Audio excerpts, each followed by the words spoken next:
My topic is Husserl on first philosophy. Husserl's philosophical influence has gone through high and low periods for over a century. But since his initial engagement with Frege in the 1890s, he has continuously been a player on the cultural scene. There were times when he was overshadowed by some other figure or movement. He was somewhat eclipsed by Heidegger in the late 1920s and the 1930s, and by postmodernism in the last part of the 20th century. But each of these periods was followed by a substantial resurgence. And even now, interest in his work is showing up in places where it had not been visible in the past. We can apply to his philosophical work the motto of the city of Paris, fluctuat nec mergitur. It is tossed about, but it never sinks. And I think we all agree that Husserl's phenomenology is now safely ensconced in the cultural firmament, far from the turbulence of our sublunar world, where authors devour or clamber over one another in the struggle for survival. Husserl's philosophy did not just have its day in the sun, it has joined these celestial bodies.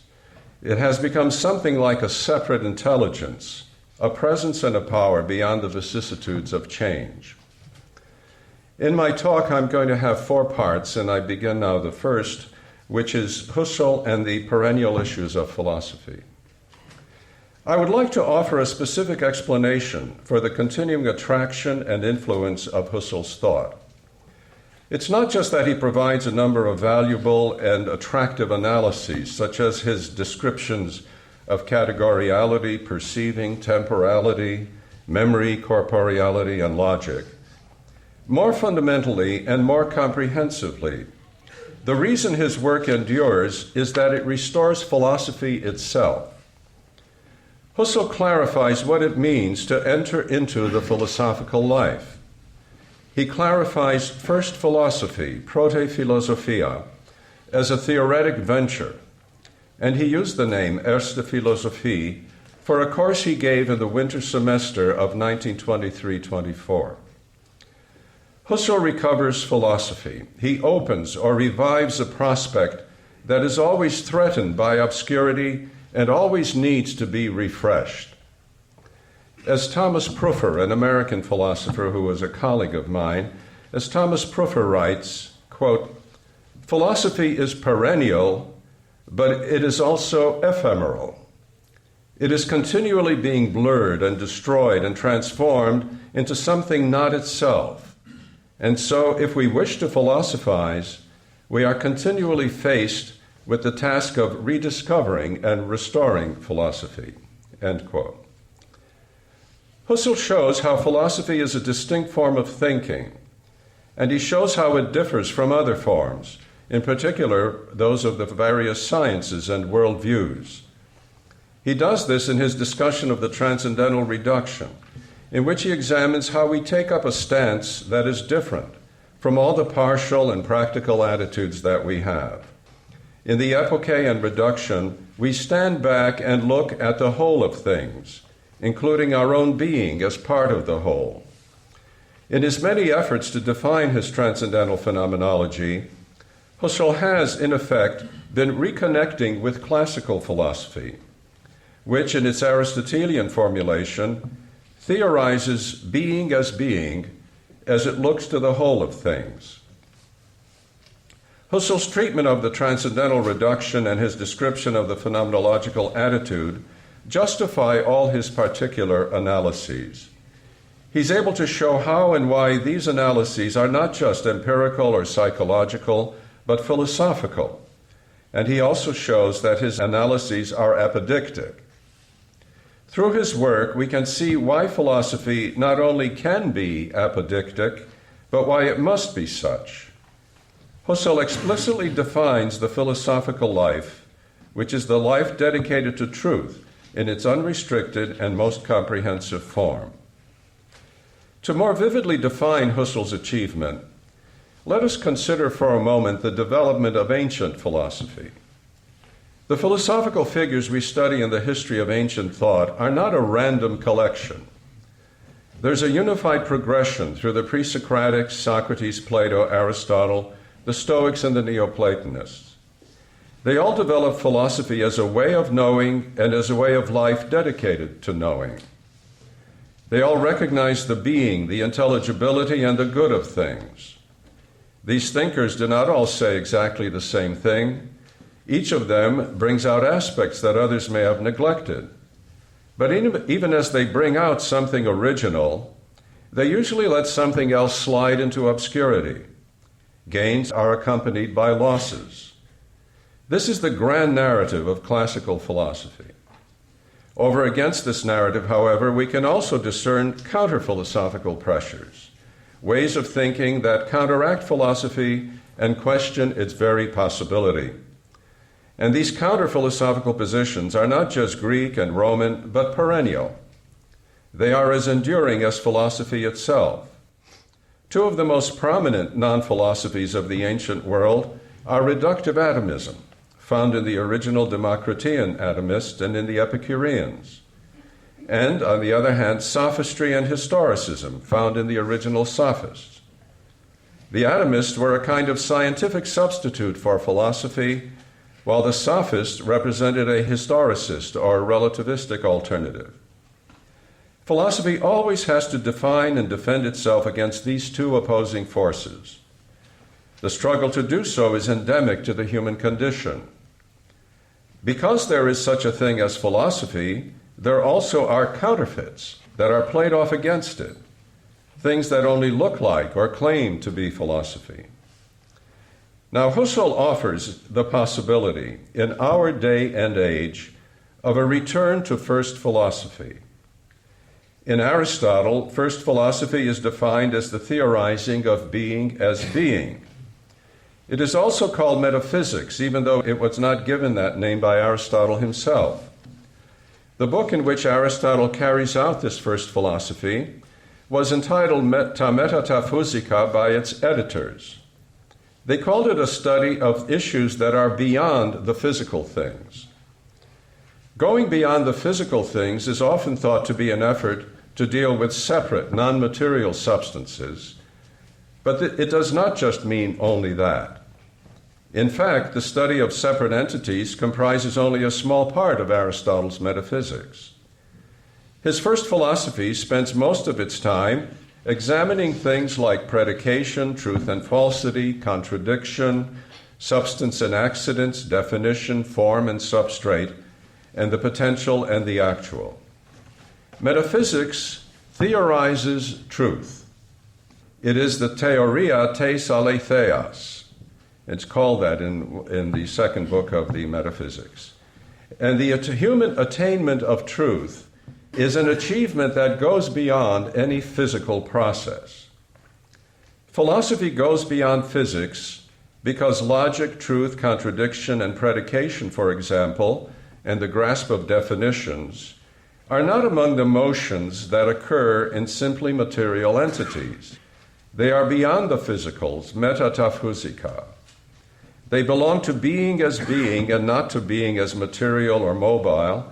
And so when Aristotle turns to the examination of being as being, he also turns to the study of intellect as intellect, or mind as mind. This is also what Husserl does. We could define his phenomenology as the study of intellect as intellect, mind as mind, or reason as reason. Perhaps it would be most appropriate to call it the study of truth as truth. In order to venture out on this study, Husserl needs to differentiate his inquiry from something less ultimate, just as Aristotle did. But Husserl does not distinguish his first philosophy from the study of physical things. In his day and age, he needs especially to distinguish it from psychology. So a book containing Husserl's first philosophy could appropriately have been entitled Ta Metatapsychica, or the metapsychics. And just to round out this set of comparisons, we might also observe that Plato too moves into a first philosophy by contrasting it against a less ultimate science, and in his case, it is mathematics. Plato's first philosophy could appropriately have been called something like ta meta ta mathematica, or the meta-mathematics. Now, I would like to add yet another way in which Husserl moves beyond a lower science in order to move on to first philosophy. He himself does not highlight this approach, but I think it's present in his writings and that it deserves attention. It could be considered a distinct way to the transcendental ego, along with what Izo Karen has called the Cartesian ontological and psychological ways to reduction. Husserl goes beyond the world given to the natural attitude. He looks at the way we are in our involvement with things, and he looks at the world in its human involvement. And he also goes beyond psychology, but he also goes beyond what we could call the apophantic domain, the realm of meaning and propositions, which Frege calls the realm of sense, of Sinn. In doing this, Husserl moves beyond logic as an apophantic science, which studies the structures of this domain of meaning. In formal and transcendental logic, he distinguishes the apophantic domain and its formal logic from the transcendental subject and its transcendental logic.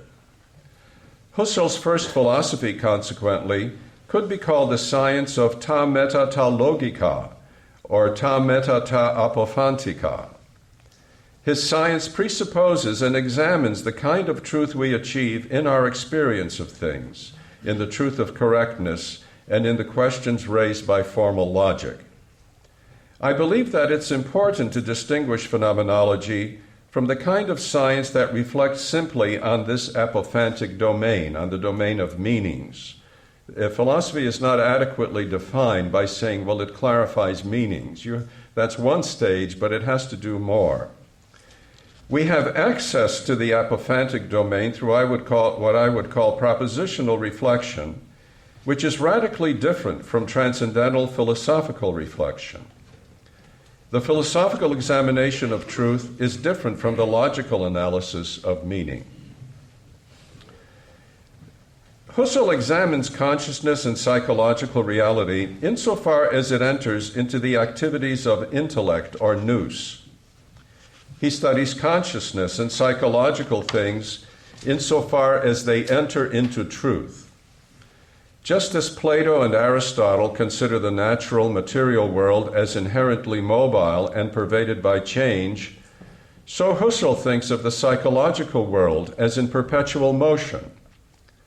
He sometimes calls consciousness a Heraclitean stream, and he says that the world we live in and experience, is given to us ständig in strömender Jeweiligkeit. It's a beautiful phrase, and these are poetic phrases you find in the Husserlian corpus that are quite attractive. Even in his own private manuscripts, you find them every so often. Ständig in strömender Jeweiligkeit. Jeweiligkeit being so contingent and incidental, the present moment. It's always flowing, and yet it's always flowing. So there's a kind of stability of form even in this incessant motion. Now, Aristotle transcends the world of matter and motion by discovering substance, while Husserl discovers the identity of things, an identity confirmed and targeted by categorical intentionality, which is an activity of intellect. Husserl also deals with the two classical counter-philosophical positions that I mentioned earlier, materialist atomism and sophistry. He differentiates his philosophy from the worldly science of mathematical physics. And he also differentiates it from the psychologism and historicism that were given an even more powerful form in our time by Nietzsche, even though Husserl did not explicitly respond to his work. Husserl achieves this definition of the special status of philosophy, especially in his analysis of the transcendental reduction, in which he opens the dimension or the space in which philosophical language and discourse find their place. We can interpret his turn to the subject not as an innovation, but as a return in a modern vocabulary to the perennial philosophical issue. This achievement is not a going back in time, but a movement to what is always there as a human possibility, a philosophical possibility. That concludes the first part of my talk, to try to show how Husserl rejoins classical philosophy in turning us to the philosophical life, and more than just entering it, but explaining what it means, explaining through these rather complicated arguments of the reduction and the epoche, of what it means to adopt a philosophical perspective on things. Few philosophers have done that as extensively as Husserl did. My second section is to include some quotations from a philosopher one might not commonly associate with Husserl. The title of the second section is Some Remarks from Leo Strauss. I will use some quotations from the writings of Leo Strauss to confirm my interpretation of Husserl.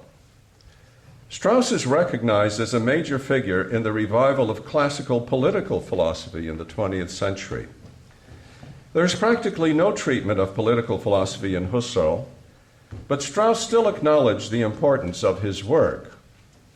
In a letter to Eric Vogelin, dated May 9, 1934, Strauss writes, Husserl has seen with incomparable clarity that the restoration of philosophy or science presupposes the restoration of the Platonic Aristotelian level of questioning, unquote.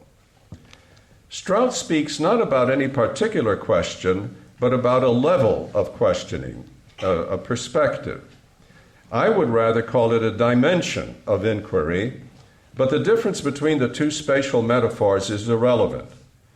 The main point is that a particular kind of thinking is called for, that it differs from standard and partial thinking, and that Husserl is vividly aware of its distinctness.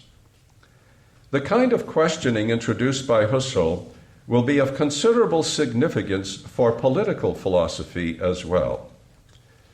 Strauss continues, quote, Husserl's egology, study of the ego, can be understood only as an answer to the Platonic Aristotelian question regarding nous, intellect. In another letter written a few months later, Strauss repeats this observation concerning nous and mentions, quote, the enormous difficulties of understanding Aristotle's De Anima 3:5, which is, of course, the passage on the agent intellect. Strauss thus connects Husserl's work more specifically with the issue of the active or agent intellect in the Aristotelian tradition. In another place, in an essay entitled Philosophy as a Rigorous Science and Political Philosophy, Strauss mentions the neo-Kantianism of the Marburg School, which interested him during his student years, and he said that Husserl once told him, the Marburg School begins with the roof, while I begin with the foundation. Now, these remarks of Strauss can help us discuss how Husserl revives the classical question of human knowing, the classical question of intellect or nous. It's true that Husserl says he wants to begin with the deepest foundations of consciousness, that he wishes to start with the foundation and not with the roof. But it seems to me that all his analyses already have the dimension of intellect in view. Even when he analyzes pre-predicative experience, for example, he thinks of it as a foundation for categorical and predicative activity. His phenomenology is never a study of sheer sensibility, but of sensibility pervaded by and leading to reason and intelligence. In fact, it's hard to examine how anyone could analyze sheer sensibility. There would be nothing there to think about, nothing to grip. And if we consider some of the major themes in Husserl's work, we will find that they each articulate some way in which intellect realizes itself within human consciousness. Husserl is concerned with what Thomas Pruffer, again, I'd quote him, has called, by the very nice phrase, the anthropology of nous. Somehow mind, intellect, is anthropological, and that is obviously a serious problem. How can that happen? And it's a perennial, ancient problem. I would like to examine three instances of this presence of intellect in our experience as they are explored by Husserl. So these are three quick sketches where intellect in its human realization is analyzed by Husserl. Now, first of all, Consider the ideality of meaning, the fact that when we say something and then repeat it later and have someone else repeat it, remember it, and so on, it's always the same thing. Husserl often uses the Pythagorean theorem. It's always the same theorem.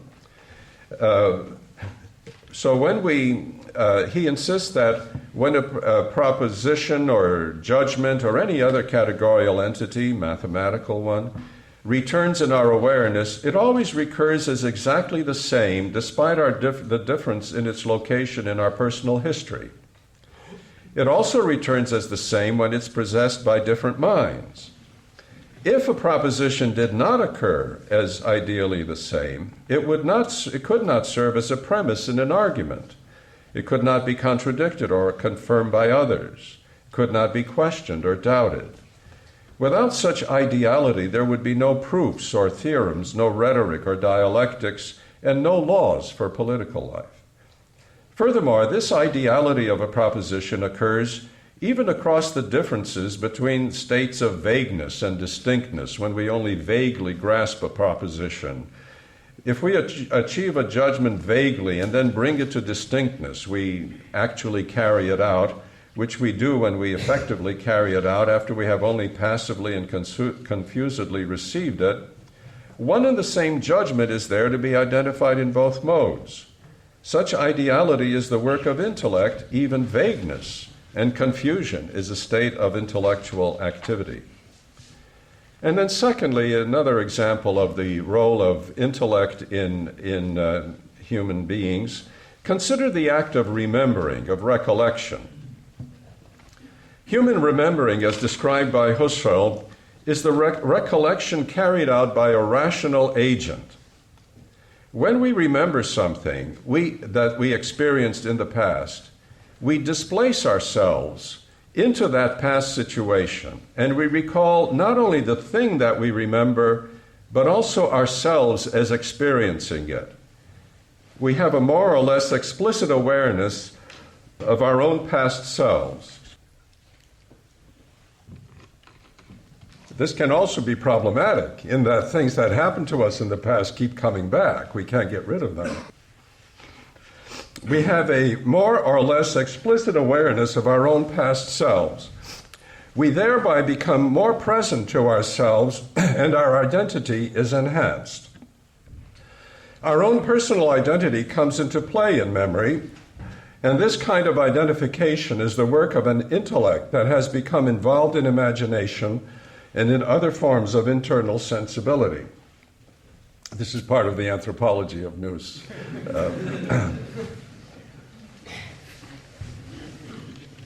Without the use of words, mind would not be real. It's an intellectual self that can possess itself in this remembered way, as well as in the kind of displacements that occur, the Versetzungen, in fantasy and in anticipation of our own future selves. As intellectual beings, we can live in the present and also in the past and future, as well as in imaginary worlds, and we transcend our present moment. So, ideality of meaning. Secondly, human recollection. And my third example might be more controversial. Consider the form of inner time consciousness. That's sort of the extreme of Husserl's explorations. This is the deepest layer of consciousness. It's deeper than perception, reflection, memory, and imagination. And Husserl arrives at it by contrasting it with remembering. This is the kind of the constant form of, even behind our perceptions and behind our memories, it's what allows something to be experienced as temporal, as extending in time.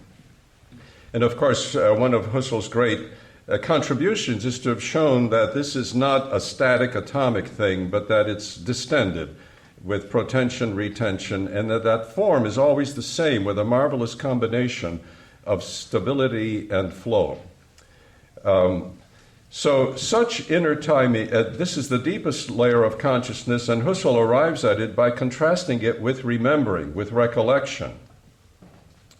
Such inner timing takes place in the living present. This elementary flow as well as the form that orders this flow. There is a form there. But what kind of form? How different from forms of tables or of trees? Is beneath everything. It's beneath the ego itself. It is pre-egological, anonymous, he sometimes calls it, or pre-personal. And we might be tempted to think that it is common to all conscious creatures. We might want to think that this kind of early form of temporality occurs even in animals, and that it's merely the lowest, deepest level of sensibility. But I would suggest that it should not be read this way. I would suggest that inner timing is the awareness, differentiation, and flowing that is proper to the intellect in time. Just as human remembering is the intellect embodied in imagination, so inner temporality is the intellect as simply embodied in matter and motion. My remarks are somewhat speculative. I'm not aware of texts of Husserl where he says whether or not this level of awareness is common to animals and to men. But since inner time consciousness is played off against human remembering and understood in relation to it, I would like to think that it is the elementary form of mind and not just the elementary form of sensibility. It's the space in which the most basic distinctions are made, where identity and difference, rest and motion, and presence and absence first come to light. It's the simplest form of othering and gathering. The more complicated versions of these forms, such as those found in science, rhetoric, and dialectics, find their origin here. Inner time consciousness is the root for categorical activity. So that's my third example, ideality of meaning, remember, recollection, and inner time consciousness as ways in which Husserl talks about the anthropology of nous. I've briefly discussed three Husserlian themes, and I have claimed that they are all instances of his analysis of intellect as intellect. Still, other topics could be listed and interpreted this way, and it shows how rich Husserl's analyses are. For example, our ability to see things as pictures, our Bildbewusstsein, is achieved by intellect and not by sensibility. To be able to identify something as an image of something else, in Husserl's terms, to see a Bildobjekt as depicting a Bildsujet, and to see the image as conveying not just a reminder of that depicted object, but as presenting it under a certain angle and with a certain slant, to see it with a certain meaning, all this is the work of intellect and not just sensibility. Intellect is not only that which predicates and makes propositions and logic, it operates in all these different ways. This pictorial intentionality can well be elaborated in contrast with the kind of intentionality at work in the use of words. Words and pictures really have to be understood in contrast with one another. You can't really understand how words function without asking how pictures function. Also, Husserl's analysis of corporeality explores the way intellect or reason works in regard to the body in which it is found. To hold sway, Walten is his word, within our own bodies, as contrasted with the way we are involved with other material things that are outside our bodies. Again, intellect embodied. Still another intellectual capacity that Husserl has explored lies in our ability to count and to calculate with numbers, to carry out the special kind of syntax that occurs in mathematics and in measurement. It seems to me that it would be very useful to compare the categoriality that occurs in counting and measurement with the categoriality that occurs in predication. In what sense does an enumeration articulate parts within a whole, and in what sense is it an assertion and a form of doxic belief? There's a kind of doxa in mathematical equations. You can summarize this question, I think, in a very interesting way, an issue to be explored. How does an equation differ from a sentence? If you want to talk about how math and philosophy and human knowing are related, it's good to target something very concrete like that. How is an equation different from a sentence? And just to mention one more activity of intellect, consider the distinction that Husserl makes right at the beginning of logical investigations, the distinction between Ausdruck and Anzeige, between expression and indication. This is an extremely basic distinction that works very deeply in human thinking. It's illuminating to think of the shifts between the two modes of intending associated with these two kinds of signs. An Ausdruck being a word, especially, and an Anzeige being a flag or a mark of some sort. It would also be valuable to play off these two forms of presence against pictures and images. We take all these intentionalities in their relation with one another, and we understand what it is to be a human being. Consider, for example, a picture that serves not really to depict its object, but merely to remind us of it, such as the silhouette of a famous person imprinted on a coin. It's not really a picture of that person, it's more a reminder, but it's not a word either. As Husserl observes in his treatment of images, sometimes a very small picture might serve more as a reminder and hence as an Anzeichen and not as an image. All these forms can then be interwoven with names and thereby lifted into and mixed with categorical thinking or linguistic syntax. Tracing these filigrees of signification and parts and wholes is an exercise in metaphysics as well as in the theory of knowledge. It describes the identity of things and shows how such identity is displayed. It's not epistemology in a pejorative sense. It's not an attempt to prove that we really do know things, but it's rather a contemplative theoretic activity that resembles what is done in Aristotle's categories and metaphysics, as well as in works like Plato's Cratylus, Theaetetus, and Sophist. It deals with truth and with the being of things, with how they exist and how they are presented, and it enters into first philosophy, into a form of thinking beyond which no further kinds of questions can philosophically be asked. I have another quotation from Leo Strauss that can help us clarify what Husserl's work accomplishes.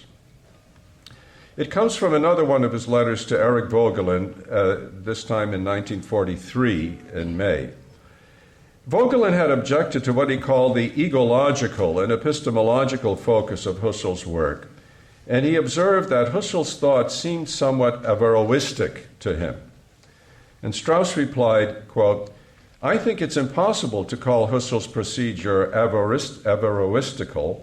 There is no ego of fundamental significance in Averroes. As we know, according to Averroes, we as human beings do not carry out intellectual activities. According to him and his reading of Aristotle, thinking is done by a separate intellect which transcends us. We provide the imagination and the phantasms, which are bodily forms of consciousness, but the separate mind does the thinking in and for us. The thinking that takes place in us is not really our own. We don't own it." This remark of Strauss is very perceptive. It indicates that Husserl does recognize an ego as an agent of intellectual activity. He calls it the transcendental ego. Husserl's concept of ego is sometimes misunderstood. It's taken to be a kind of detached, or at least detachable entity, an ego pole, something pure and simple and beyond time and space, a kind of philosophical construct detached from history. But nothing could be further from the truth. In Husserl, the ego is presented and analyzed with great subtlety, and the many obscurities and special forms of absence that pervade it are acknowledged. For Husserl, the ego shows up most vividly as the agent behind categorical activities. It accomplishes judgments and measurements and reflects on its own categorical actions. It also recognizes itself as the same in remembered, anticipated, and imagined situations. In fact, I would say that in the displacements that occur within inner time, the ego is not just the present ego that remembers, projects, and imagines, nor the past ego that is remembered, projected, or imagined. Rather, it's the identity constituted between these two modes. In other words, when Husserl says in memory, we recall our past selves, then one might be tempted to say, well, the past self is my real self, or say, no, it's my present self, that's the real self. But really, it's the identity between the two that is the self. We are our past, and it's there for us. This is structurally extremely profound in Husserl. And then, of course, there is the pre-egological level of inner time consciousness out of which the ego comes to stand. And at the other extreme, there's philosophical reflection, in which the ego enhances itself even beyond the structures of categorical thinking, in which it takes possession of its own being and of the world as that which is presented to us. In differentiating all these dimensions, Husserl tries to bring to presence what we are as responsible agents of truth. So that concludes my second section, some passages from Leo Strauss to try to explore a bit how Husserl does recover the understanding of mind and being. And the third part of my paper now is on Husserl and the other sciences besides philosophy. Husserl does not just postulate or posit the ego. He does not fabricate it philosophically. It's not a hypothetical construct. He simply describes what we express or refer to when we say I.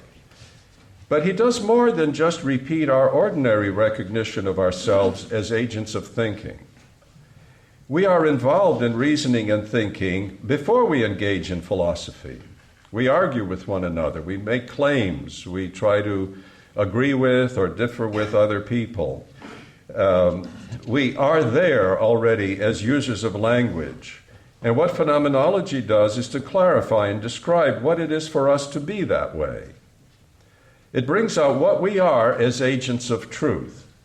And it does so by describing structures and activities that are difficult to see and that call for subtle distinctions. And it's quite existential, because what are we deep down beyond being involved in truth as persons and even as transcendental ego? Could these distinctions about ourselves as involved in truth, could these distinctions be accomplished by any other science? Could they be made by physics, biology, psychology, sociology, or history? I would reply in the negative. And I would sharpen my argument by saying that no partial science, like any of those I have mentioned, can ever even account for its own status as a science. It cannot account for its own nature as a claim to truth. Every partial science falls short of doing so. For example, to give a biological explanation of biology would be to explain the science of biology in biological terms. It would explain the science as a process like those that occur in the cells and organs of a living thing. Psychology and sociology might seem to be able to do more, since they seem to deal with consciousness and thinking more directly, but they too cannot establish themselves as claims to truth, only as the way we do and say things as a matter of empirical or historical fact. A psychologist or sociologist cannot establish himself as presenting claims that others ought to assent to if they want to recognize the way things are. He cannot provide a clarification of what it is to be a science, and he cannot clarify what we are as agents of truth, nor can he clarify the world and the things in it as amenable to thinking. He cannot examine being as being. For example, if we try to clarify the principle of non-contradiction psychologically or sociologically, it would lose its force as a constituent in the truth of things. It would lose its normative character. It would be explained just as a habit of mind or a way that some people happen to use language. It would cease to govern the way things are and the way they are said to be. Even cognitive science cannot do what first philosophy does. Cognitive science is the combination of neuroscience, computer science, and logic that some people take to be a contemporary substitute for philosophy. Its major task is to correlate human cognitive activities with the activities of the brain and nervous system. It has valuable and interesting research projects, but in principle and conceptually, it cannot deal with being as such, nor with truth and manifestation as such, nor with all the activities associated with truth, such as quotation, the making of distinctions, picturing, and the like, nor can it deal with the ego who says I and who is the responsible agent involved in such activities. I think we can say of cognitive science what Leo Strauss, to quote him again, what Leo Strauss says about naturalism. Quote, "Naturalism is completely blind to the riddles inherent in the givenness of nature. It is constitutionally incapable of a radical critique of experience as such." End quote. Only first philosophy can deal with such things, and it is the same first philosophy now as it was before and continues through the ages, whether the study of being as being, which is classical metaphysics, or the study of intellect as intellect, which is phenomenology. Consider, for example, a phenomenological claim about picturing. A picture contains not something merely similar to its object. You can't say that a picture of General Eisenhower, he's a figure I like to use in my examples. He's sort of neutral beyond any political debate at this point in life. And if you have a picture of Eisenhower, that picture is not really similar to Eisenhower. It depicts him himself. It makes that the thing pictured pictorially present in its individuality. A picture of Napoleon, take another general, does not resemble Napoleon, but makes him pictorially present himself. In this respect, the picture is different from the name Napoleon, which does not render him figuratively present, even though it does designate him, and thus makes him present to the mind in another way. We could then work out more fully the presentational logic of pictures, their presentational properties. We could contrast them with those of names and signs and compare them with perception. And when we do this, we look at all these forms of intentionality, but also with the identity of things that can be presented in all these different ways. We study intellect as intellect and also being as being. We analyze the knower and the dative of manifestation. It's important to add that in making such statements, we deal not just with consciousness and intentionality, but also with the issue of truth. We deal with truth as achieved by us, as well as the truth of things in their manifestation and presence and absence, one that can be done in many different ways. This is a theoria tes aletheos.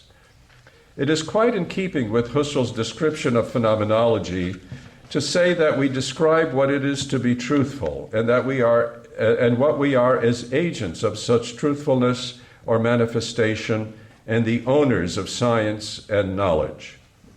To describe phenomenology in this way is to bring out an aspect of ontological value or goodness, a sense of what Plato was getting at when he said that we understand the forms against the background of the good. I think if you take the term truth as the issue, you have a value built in right into the terminology.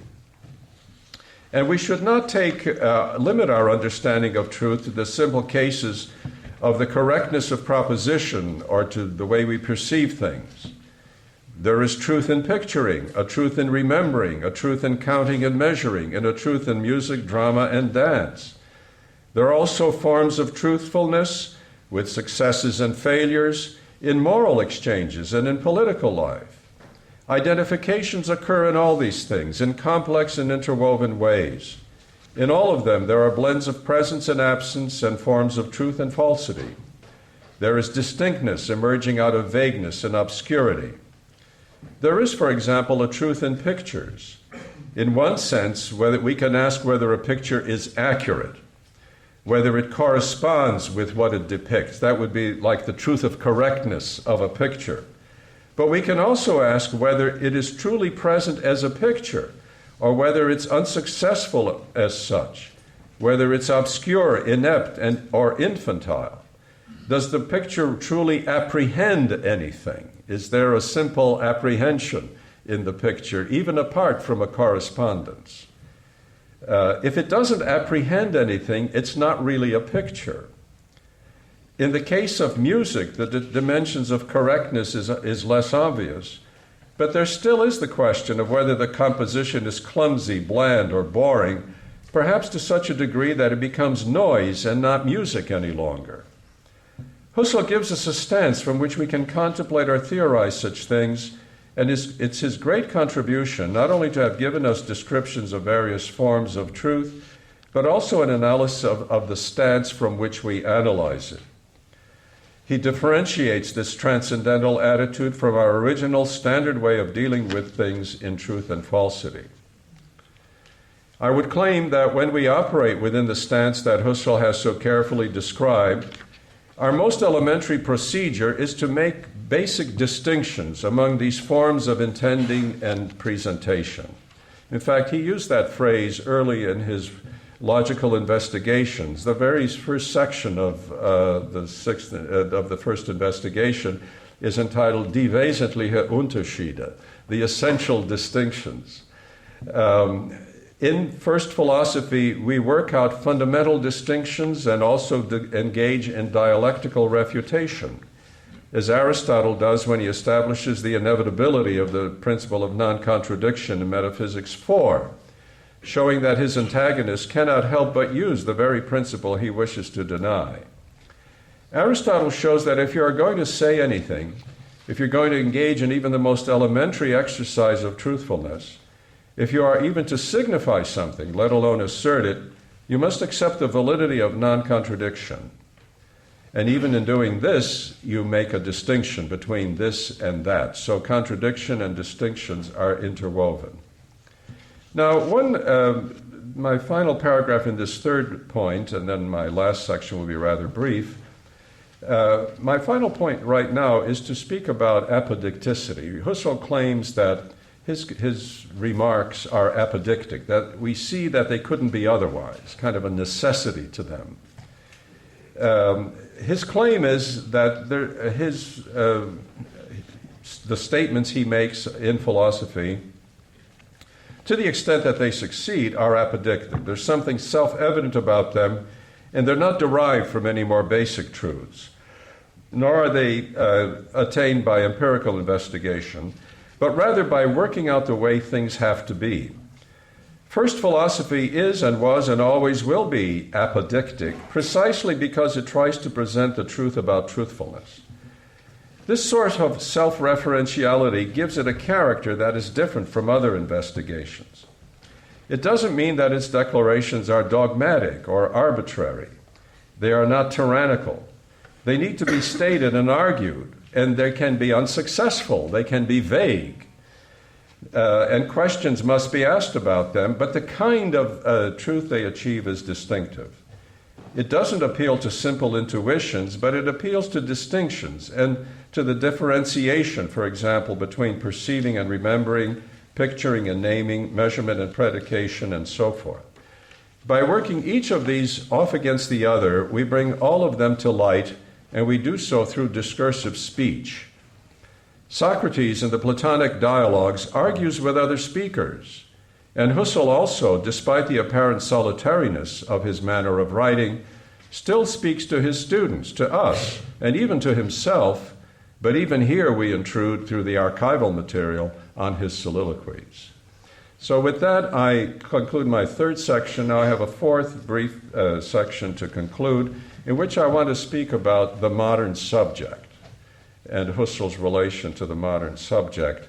And there's a subtitle, Modern Subject, Political and Epistemological. Political and Epistemological. There are some problems in Husserl's argumentation, some things we might have wished that he had done differently, and we all have our own favorite examples. To my mind, some of the most questionable relate to his extreme focus on the solitary subject. I think, for instance, that his reduction to the Eigenheitssphäre, the sphere of ownness, is problematic. He seems to assume that we could still have categorical intentionality within that domain, but how could that be possible? How can we imagine ourselves even predicating things if other minds are not part of what we are examining?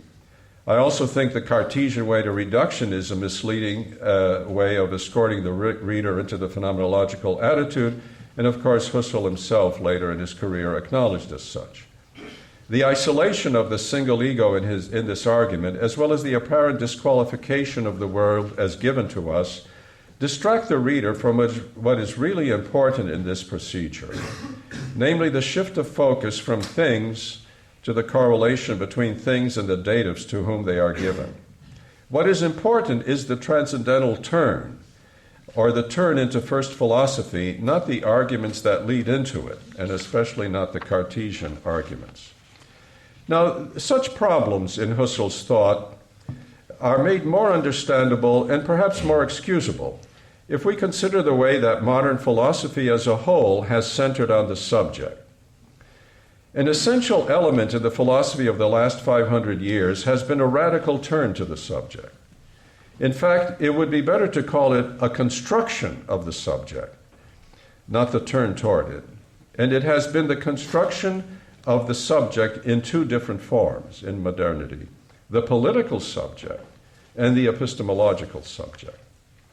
The political subject was first invented by Machiavelli, who calls it the prince, and it was theoretically articulated by Thomas Hobbes, who calls it the sovereign.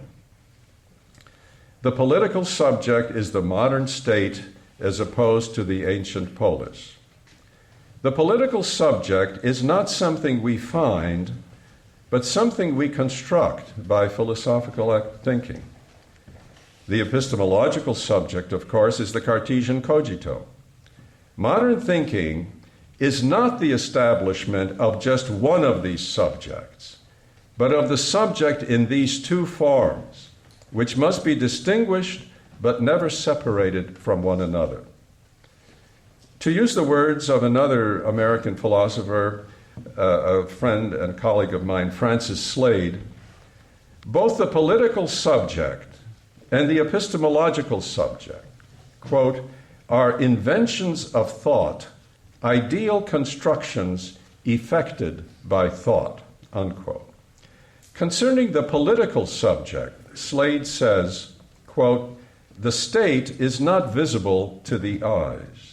It does not exist outside of thought, and therefore it does not exist until it is thought. But being thought, and being a thought, it possesses brilliant clarity, an idea that can be conceived very clearly and distinctly, end quote. And then in another passage, as Slade says, quote, the sovereign is a thought. Only in thought can something like a sovereign make an appearance and be seen. Sovereign in Hobbes' sense, end quote. These attributes of the political subject also belong to the epistemological subject. The cogito is not visible to the eyes, and it does not exist outside of thinking or until it is thought. Once thought, it possesses brilliant clarity and distinctness, and only in thinking can something like the cogito make an appearance. The political subject is the expression of what Slade calls decontextualized rule, a pattern of ruling that needs no context, no reference to any context, decontextualized rule. And the epistemological subject is the expression of disembodied thinking or the disembodied intellect. In both cases, we find ourselves not discovering things, but inventing them in sheer freedom and autonomy. It's important to keep in mind both these forms of the subject, the political and the epistemological. The epistemological, taken just by itself, might seem to be a little more than an absurd conundrum that interests nobody but philosophers. But if it's taken as the Gegenstück, the counterpart, to the political subject, its ominous significance for our cultural and political life becomes much more visible. This modern sense of the subject was the background for Husserl's thought. If Husserl was to turn to first philosophy, he had to do so within the setting given him by his day and age. He had to think through the turn to the subject. He has nothing directly to say about the political subject, but he does have a lot to say about the epistemological subject. His philosophy is, I claim, an attempt to embody and mundanize the cogito, to put mind back into the world, to introduce receptivity and corporeality, as well as absence and obscurity, all of which serve to change the Cartesian cogito, the disembodied intellect, into someone who says I and speaks with others in human conversation about things. Husserl's transcendental ego is someone who is visible in the natural and public order and not just in thought. I think this is brought out because when he first starts defining things and making points about intentionality, he makes those distinctions in regard to the use of words, but the distinction between expressions and indications. And that's not a constructed Cartesian ego. It's a user of language. Husserl gives us resources by which we can unthink modern philosophy insofar as it rejects classical philosophy. What he does with the epistemological subject can have an impact on the political subject as well. To conclude, I wish to call to mind Husserl's honesty and generosity as a thinker. His writings bear witness to his relentless effort to clarify the issues he addresses. It's not just his ideas that come through in his writing, his personality comes through in them as well. He was willing to correct what he had said before, ready to subject any and all of his positions to new scrutiny. He wanted most of all to get it right and to let things speak for themselves.